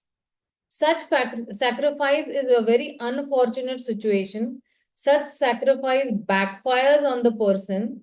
And why it backfires? Because such sacrifice is not leading that person to spiritual advancement. उसको ही backfire कर रहा है. So such sacrifice even will lead to entanglement of the person in further bodily consciousness and further self-centeredness also, which is, even self-defeating and self-destructing. So, if you see some people, as I previously told, some people are just beating themselves with whips. That is very extreme form of austerity. Some people, when they have to shave, they even pluck their hair. That is another form of, So even if they're doing it for some spiritual purpose, that is a misconception about how to make spiritual advancement. भक्ति में प्रगति कैसे करना है, उसमें भी एक misconception है. And some people are not doing it for spiritual purpose at all. So that can also be demonic. So what do we think about demonic? Generally, we don't think about austerity as demonic. We think austerity as some positive thing and requires some self-control. It requires some self-discipline. The person who does it, we think that that person is glorious. And now Krishna is saying that this tan vidhi asura nishchayan, these are definitely demonic. And all these demonic qualities Krishna has already described in the 16th chapter. So if you see, even in the Ramayana, there is the story of Lord Ram, who killed a Shudra who was doing austerity. And because of which the normal order of life in the kingdom was altered, So Brahmana's son dies before the death of his father. And then Narad Muni, he tells, Lord Ram that, there is something adharmic activity happening in your kingdom. And then Lord Ram finds that, Shudra, that Shambhuka is hanging upside down from a tree, is desiring to go to heaven. So when Lord Ram killed that Shudra, the Brahmana's son got his life again back in that way. So now we have to understand that context, that either we have to understand the full story as the truth or the full story as the false. And in modern times, if a scientist's son is dying, he goes to the PM and he complains. This, first of all, PM will not believe it. And even if the PM kills someone, the scientist's son gets back his life, we will not even believe it, like in the modern times. So if you see the story of Ramayana, it is explaining that there are forces which are incomprehensible to us. Killing of one, another one gets life. So what are these forces? These forces are, there are certain laws of dharma and karma which apply, or karmas they apply, which I do not know about. So I am completely, unaware of it. So within this Vedic system also, every varna has to go or has to do its own activity. And Krishna is also saying, Shreya sa dharmo viguna. And one has to do it, and one has to do one's own dharma and die, then to do somebody else's dharma perfectly. If Kshatriya is following, Brahmana's dharma, what is the use, or a Brahmana is forming the Kshatriya's dharma, what is the use? So the idea is that this world is like a hospital, and different people are affected by different, diseases, and everybody needs to take treatment which by which they will be cured. And that treatment also varies from person to person. But that treatment has to be taken, whoever the person may be. So the program of different duties to different varnas are actually meant as a treatment. At the spiritual level, it is treatment that gradually, elevates a person or everyone from the material sense to the, spiritual sense. And of course, a patient, gets that treatment and then he can be elevated. So Lord Ram was not a, casteist. Or casteist in the sense, he did not discriminate between Shudra and Brahmana and all. Otherwise, like, how can he be having loving relationship with his friend Guha or Shabri or Vibhishan, who is in the Rakshas community? So Lord Ram is accepting everyone who has a devotional disposition, and someone has the power hungry disposition. So that is why Lord Ram punishes them, right? Lord Ram punishes Ravana. And even the acharyas have explained that, this Sambhyak, there's a character who was going to do austerity so that he can displace Indra. And he takes over, Sachi, and enjoys her. So that was a demonic mentality, and Lord Ram recognizes this demonic mentality. So for a Shudra to perform austerity, this Damba Ahankara Sanyuktam, Kama Raga, all this, So then that is why, that is very severely disruptive to this Vedic order, Varna and Ashram. And that is why Lord Ram had to kill. So we cannot judge the actions by externals. Austerity might sometimes seem to be very noble, but it is needed, and it cannot be, necessary like that. So what austerities we are also doing in devotional life, we have to check, is it according to the scriptures that is being guided? Is it being guided according to what my spiritual master wants? Like, for example, we fast on Ekadashis, we fast on Janmashtami or Ram Navami. Now Ram Navami is coming next week. We are fasting on those days. But why are we fasting on those days is that I have an innate nature to love God or to love Krishna. So let that love come out. But if I'll be distracted by other things, and if I'll be distracted by preparing food or eating food, then that is obstructing me to fully surrender to the Supreme Lord on his appearance day, which is a very auspicious day where he's completely showering his mercy. And I want to accept that particular mercy. But all these things are coming in as an obstruction. The Lord is giving his mercy भर भर के on that day. But मैं क्या हूँ, मैं cooking में लगी हुई हूँ, मैं इसमें लगी हूँ. But if I sit in one place and I just focus my relationship on that day with him chanting extra rounds, that is going to uplift me. And that austerity is validated in the Shastras. That austerity is in the mode of pure goodness. Shuddha Sattva level par hai wo mein. I just want to connect to Krishna purely. I want to re-establish my relationship. I want to have this attitude of serving him only. I want to build my relationship with Krishna on the basis of selflessness. Selflessly, I want to serve Krishna, because the more I will keep on chanting his names, the more his ears are getting enjoyment. I want to give enjoyment to Krishna's ears by chanting the Hare Krishna Maha Mantra. And that will help us on every festival day. Oh, Sushil Prabhu chants more than 100 rounds on special days. Like, see, so we have live examples we have over here on our forum as such. Like, so okay, I'll stop for the day over here, or maybe should we take one more shloka? I have prepared for one more shloka as such, but it depends on the mood of the devotees. How much I can cover up one more shloka if you all desire. It's a small shloka. The 7th is a very small shloka.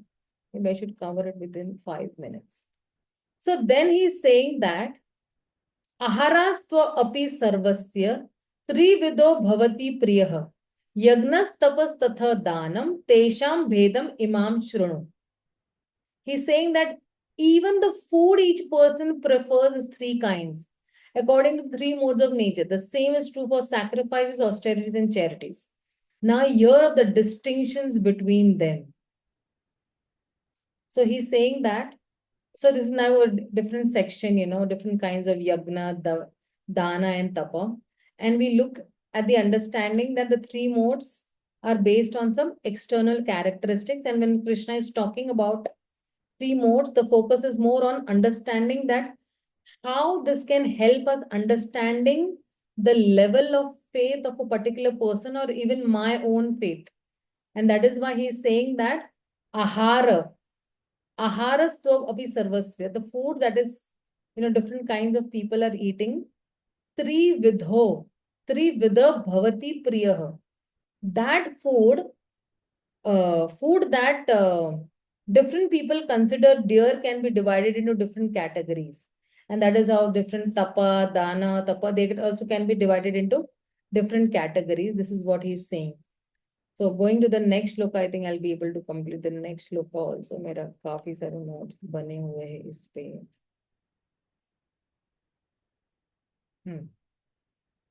आयु सत्व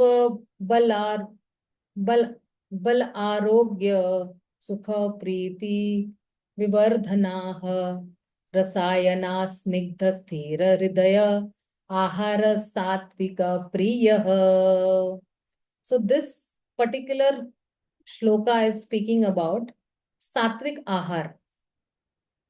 And this sattvic ahar, he's saying that because why is he talking about food? Because it's this first thing that goes in our, stomach, right? And Srila Prabhupada also has given common purport for all the 3 verses. If you see, all the purports are there. He's given a common purport for all the 3 verses. Okay. So he's saying that foods dear to those in the mode of goodness increase the duration of life, purify one's existence, and give strength, health, happiness, and satisfaction. Such foods are juicy, fatty, wholesome, and pleasing to the heart. So why Krishna is talking about these four specific characteristics? Ahar, Yagya, Dan, Tapa, because if you see, just give me 1 minute, okay? I just want to drink water.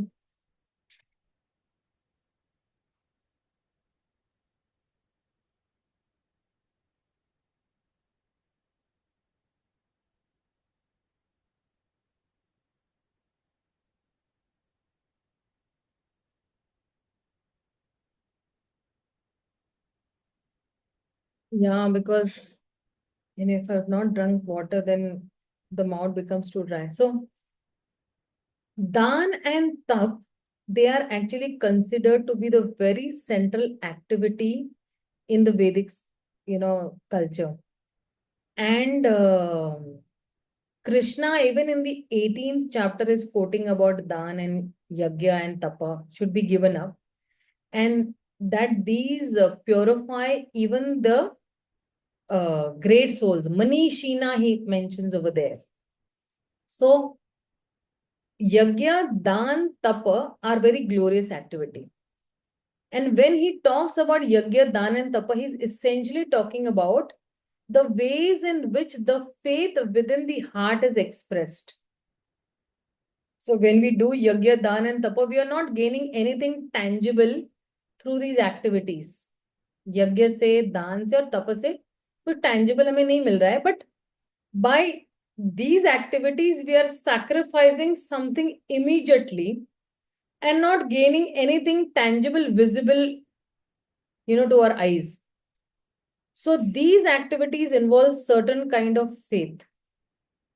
These activities are associated with religion.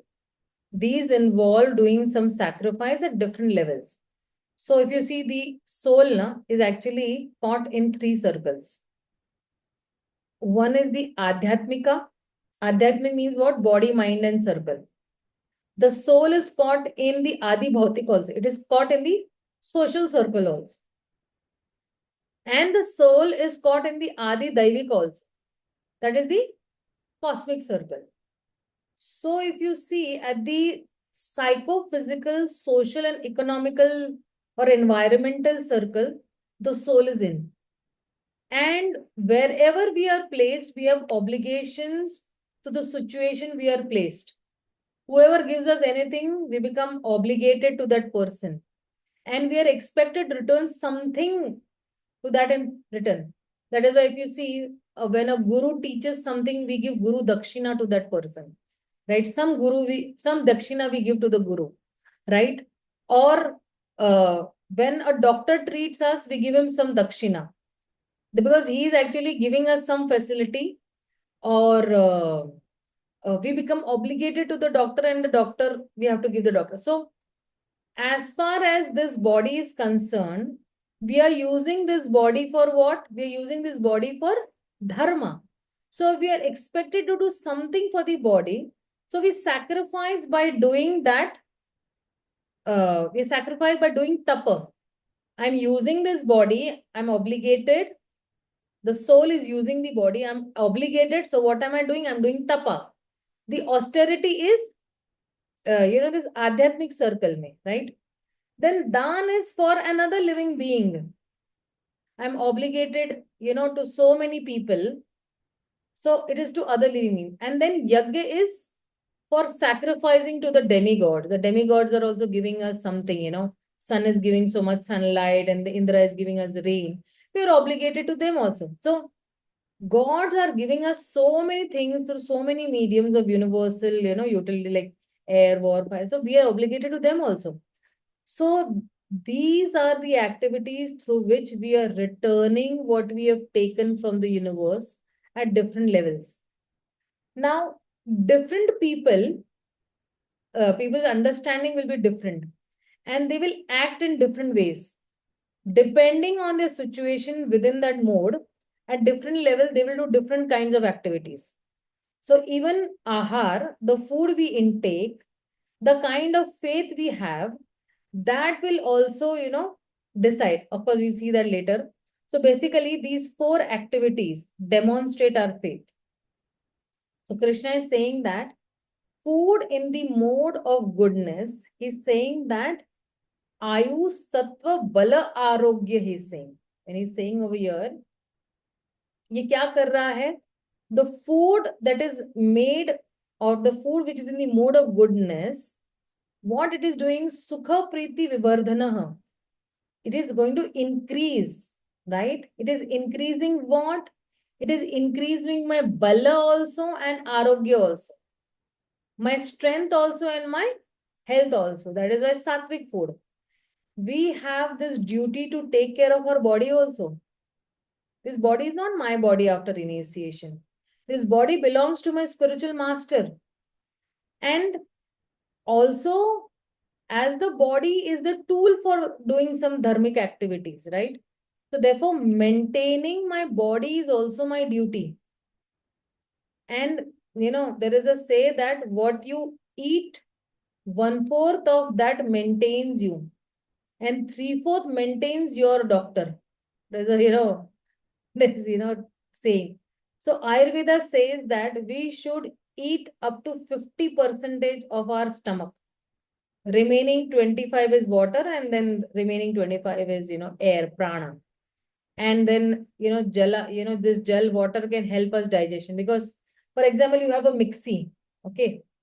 And you fill that mixie, with completely, stuff. And you try to, on it. It's going to blast. It's not going to, it does not have air or water to mix around. Everything is dry in it, right? So it's not going to mix only if somebody has, tried using the mixie. So that's how a stomach is like that mixie only. आधा भर दो खाने से 25% water and then let air be there to circulate. So sattva is actually existence. Sattva gun hi hamara existence, and Srila Prabhupada is actually, if you see over here, he is translating that only, that sattvika is in the mode of goodness, and food that can increase one's life purifies one's existence. That is why Sato ko he has said existence, not Sato guna. He's not said that it is mode of goodness. He is translated as existence, right? And what goes inside us affects us inside. And that is not only physically, but even emotional and spiritually also. So whatever we may interact, whatever way we may interact with matter, that interaction has its effects. And it shapes our perception. Example, if somebody has seen some, pornography scene or something like that, okay. And that is just some color and some shape. But when our eyes are seeing it, it is affecting our consciousness. It creates certain kind of mentality within us.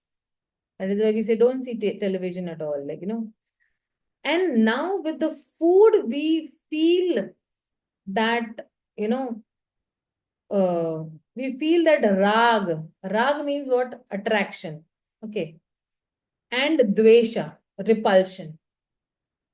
And attraction and this repulsion are the only 2 effective ways with respect to food based on our experience. But there is much more to it also.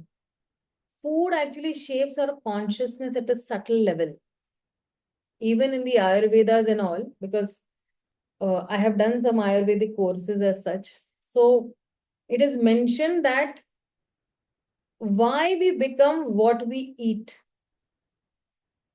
Modern science is generally thinking always in gross terms, but food which is cooked with love and devotion, and or food which is, you can say, food which is cooked with love and devotional disposition towards Krishna helps us in bhakti. प्यार से अगर मैंने भगवान के लिए बनाया हुआ है, right? And if I offer it to Krishna, how lovingly he will accept it.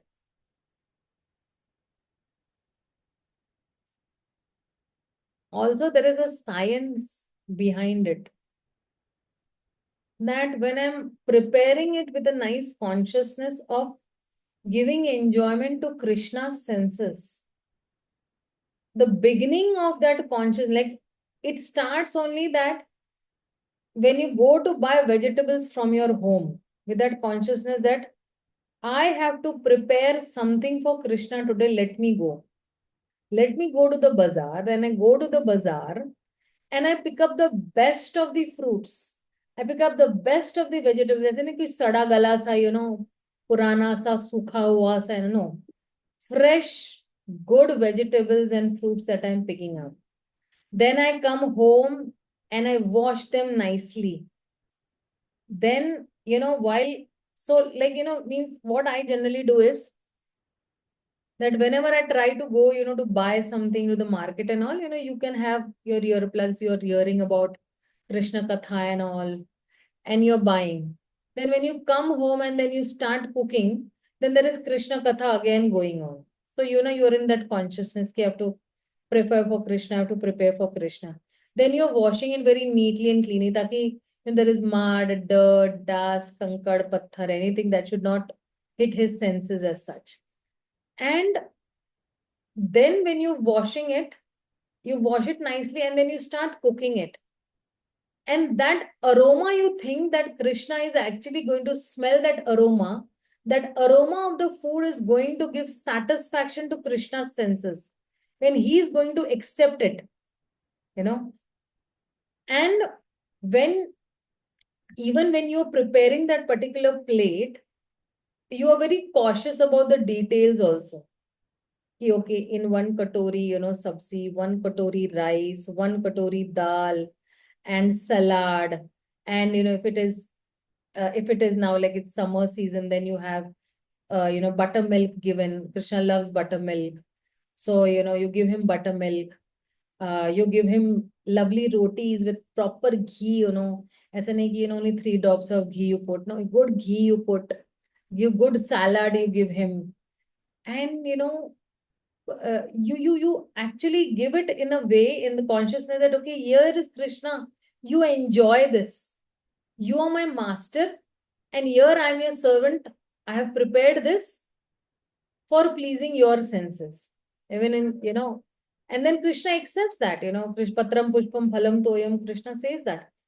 So even in Chaitanya Charitamrita, what Chaitanya Mahaprabhu is talking about, that in CC, Vishayi Ananya Kaile Dushta Mana Hoye. If we eat food that is cooked by a karmi, then the mind becomes wicked. Means it starts thinking about self-centered desires in an exclusive and excessive way. So, people go and eat out in hotels and, motels and, all dhabas and bhabas and all that. What is happening is, here we are chanting rounds. We're trying to actually please Krishna, develop a consciousness. And then, you go on out and eat on a dhaba and in a hotel. That, what do you say? The mind becomes wicked because I'm taking somebody else's consciousness. Then I become very self-centered. I become self-centered. I have self-centered desires. And such a dushta man hoile. This man जो है जो दुष्ट हो गया है, ना ही कृष्णेर स्मरण, उसको फिर कृष्ण का स्मरणम कहाँ से आएगा? He cannot think about Krishna. So the food we eat can purify us if it is properly made, right? And that is why Krishna talks about food in the mode of goodness. That itself is purifying. Nirmalvat mam. Nirmal karne wala hai. It is purifying. And if it is in the mode of goodness, we are, not getting further contaminated. But we are getting more and more in the mode of goodness. By taking that food and but higher than the mode of goodness is actually transcendence, that we transcend the 3 modes and go to a level of Shuddha Sattva. So when we offer to Krishna and then we take that prasad, that is transcendental. क्योंकि वो जो प्रसाद है वो शुद्ध सत्व level पे आया हुआ है. Radha Rani has tested, Radha Rani has done that quality check, then she is actually feeding it to Krishna. Then Krishna is actually, giving his eyes to that food, and he is actually, taking that love that we have offered, and he is giving his mercy. जब दृष्टिपात करते हैं भगवान उस भोग पे, that is why we say it भोग. भोग means क्या? He is to be actually, भोगी कौन है? कृष्णा is the भोगी. I am the दासी. उनके भोगने के बाद मैं उनका रेमिनेंट्स जो है, प्रसाद है, मैं लूंगी. And prasad is what then? After Krishna has enjoyed that food, उन्होंने वो भोग लिया है, उसके बाद जब वो अपनी कृपा दृष्टि उस पर डालते, वो है कृपा. Then I am accepting that kripa. There's a big science actually behind this prasad thing, and if we understand it, that will be really nice for us. So that prasad is enabling me to transcend and become free from the karma of whatever I'm doing. So every activity is binding me, right? मैं अगर कोई भी action कर रही हूँ, इधर it is binding me into पाप और पुण्य के चक्कर में, right? So I will become free from the karmic activities, and I will become more and more attracted towards Krishna, right? So the food gives us energy if we eat more, and after eating we feel so loaded that we cannot do anything otherwise a lot. So sukha pravritti vivardhana. So he talks about even emotional effects. We feel happy, tushti pushti santushti, and it's giving me so much of satisfaction. So if we take food in the mode of passion, then rather than feeling satisfied, we feel agitated. We feel like craving for more and more, and we start binging. We never feel satisfied by the food, that is in the mode of passion. And that is why he's saying that foods that are juicy, fatty, wholesome, and pleasing to the heart. So if you see those foods, that is like fruits hai, yeah, your vegetables have, fresh vegetables have, they are also, are there. So fatty foods, uh, uh, uh, fatty foods are like, animal fat, like in the form of milk and cheese and butter and all. These are all, good for us. Like, juicy foods. We have fruits which are so juicy. You just eat an apple, it's juicy. You eat a guava, juicy guava. Or you eat watermelons that are juicy. You eat musk melons that are juicy. Wholesome fruits, right? No, all these millets and all are wholesome. They're pleasing to the heart. So in that way, actually, this is all been spoken, and these foods should be actually taken. So Prabhupada has also said that excess of anything, becomes passion. So anything excess you should not take. Whatever is required for the body and the soul, it should be actually taken in that proportion. So, okay, I'll just stop my speech over here. We still completed 8 shlokas. It is good to go. Not that slow also in these 2 hours. If anybody has any questions, doubts, queries, you can ask me. The diet that doctors suggest us now.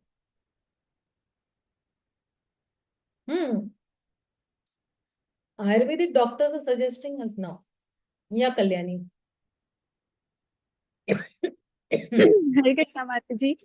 Mataji, we means in the scriptures, the various things are recommended, like austerities, and these things are recommended. And to come to, if we have any desires, we recommend scriptures and do austerities to get our desires fulfilled, Mataji. But then, demons means from the previous shloka, we got to know that austerities which are torturing to the body and not recommended in the scriptures, they are in the mode of ignorance, Mataji. Then how demons get their desires fulfilled by performing those activities?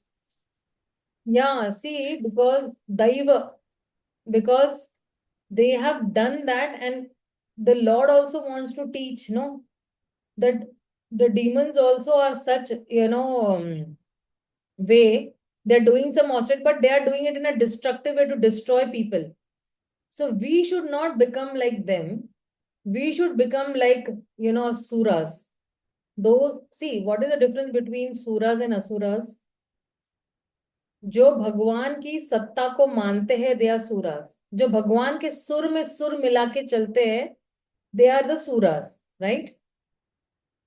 And जो भगवान के सुर में सुर मिला के नहीं चलते they are suras. They outrightly reject the statements of the supreme lord. But the demigods are those people who actually obey the laws of God, right? So these people get their powers. Actually, the powers are coming from Krishna only. But because this person is desiring that power, Krishna gives him that power. But he sees to it that not too much of destruction is done. That also Krishna is seeing to it. Okay, there will be a war between the demigods and the, demons also. But ultimately, every time who is winning? Who wins every time between the war between the demons and the demigods? Definitely the demigods are winning that war. So even in the material world, if this demon is doing some austerity, but ultimately he's not able to win over so much. उसको जो final outcome उसको जो चाहिए वो आधा ही मिलता है, full नहीं मिलता है उसको. Even in the material world, what to speak about the spiritual world. Every time these demons को मात मिलती है. And कृष्ण आते हैं छलने in the form of Mohini Murthy and in the form of Dhanvantari. In that pastime we have seen, in the Samudra Manthan pastime, that Krishna will always side the Suras. Krishna will never side the Asuras. Why? Because the obedient children of God, the obedient children of Father, the Father will always have a soft heart towards his obedient children. The Father will never have a soft heart towards the disobedient. The Father will have compassion, but the facilities will be given to the obedient children. Mataji, Hmm. Mataji, on this only, I have one more question. Like, Mataji, we see nowadays people are not following scripture so much. They have desire, they perform something small, means they worship some demigods, and they get their desires fulfilled. Mataji, then what is why will they go to scriptures to get their desire fulfilled? If whimsically also following anything, they get their desires fulfilled. What is the reason? So I said actually in the lecture, maybe you missed it out, कि जो लोग तामसिक चीजें, those who are scriptures भी है ना, अलग अलग लोगों को अलग अलग चीजें देती है. तो अगर आपको कुछ तामसिक, if you're in the mode of goodness, you will find mode of goodness things only from the Shastras. And you will like to follow those things only. If I'm in the mode of passion, I will extract whatever is said for the mode of passion. So alag-alag scriptures are there for alag-alag, people. So if I'm in the mode of ignorance, I will like to follow a scripture that is in the mode of ignorance. If I am in the mode of passion, I like to follow a particular scripture that is in the mode of passion. But if I'm in the mode of goodness, I will like to follow a scripture that is in the mode of goodness and which is going to uplift me or help me transcend. That is why if you see all are these scriptures, there is the Bhagavad Gita, the Bhagavatam, the CC, these are all above the mode of goodness. These are all transcendental. Why these are transcendental? ये भगवान की वाणी है. So above the mode of goodness. That is why Prabhupada very confidently says, no, if anybody reads even one shloka, one word, his life is benefited, his, usko benefit mil jayega, his life is changed. Why Prabhupada so confidently think? Because ye Krishna ki vani hai. Bhagavatam is Krishna himself. And Bhagavad Gita is Krishna's vani. Right? And that faith ke saath jab hum read karte, we will transcend. So this is a transcendental literature. Prabhupada is saying that is a transcendental literature. तो अलग अलग लोग को जो जो जिस जैसे से चाहिए ना वो वैसा ही करेगा. अब डेमोनिक मेंटालिटी में आप जाओगे, to some tamoguni scripture and you'll extract and whatever you want to do, you'll do that way. Okay, dear. Yes, Mataji. Thank you, Mataji. Mataji, is the Shiv Puran Tamasic? Like you said, there are 3 sections. Yes. That is why we avoid, Shiv Purana to hear, because वो आपको कृष्ण प्रेम नहीं देने वाला है. शिव जी की भी स्वामी कौन है? कृष्ण ही है. So if you're taking shelter of Shiv ji, that please give me strength. I want to worship your Swami also. Shiv ji will also definitely help. Shiv ji will also definitely help us. Because Shiv ji is Vaishnavam Yatha Shambho. He is the head of all the Vaishnavas. Exemplary, Vaishnava he is. ठीक है ना? Thank you, Mataji. Yeah. Anybody else has any questions? I really like this Kalyani asking me questions because she's the one who challenges me. बाकी कोई challenge ही नहीं करता है मुझे यहाँ पे. Whatever I read and I prepare and come, nobody challenges me. Kalyani is the only They, one to challenge me. no, they all are very obedient, Mataji. No, but it's just like that sometimes these questions, give a more broad, like, when Kalyani is asking question, it gives us a more broader understanding also of the subject matter that is there, So, yeah, Kalyani, you please keep on asking whatever questions you have, you please keep on asking them, like, okay. Okay. Mataji, one question. Is, you said 5 elements Shankaracharya, Pancha Upasanas, you said. So you said one Vishnu, Lord Vishnu, Lord Shiva, Surya, Ganesha, and the 5th one Brahma or tree, Mataji? I didn't got it. Yeah, the trees, Prabhuji. Nature. Okay, Nature. Mataji. Thank you. Yeah. Thank you, Mataji. They start with, worshipping the tree, and then they come to Surya. Then from Surya, they come to actually, because Surya ke saath, they are thinking that, they will have something. And then they come to actually Ganpati. From Ganpati, they come to, what do you say? From Ganpati, they come to actually Lord Shiva. Shiva, yeah. Yeah. That way. Thank you, Mataji. Hare Krishna. Anybody else has any questions, doubts, queries? Okay, we'll end for the day over here. Srila Prabhupada ki jai. Gaur Bhakta Vrinda ki jai. Hare Krishna, Hari Bol. Hare Krishna. Dandavat pranam.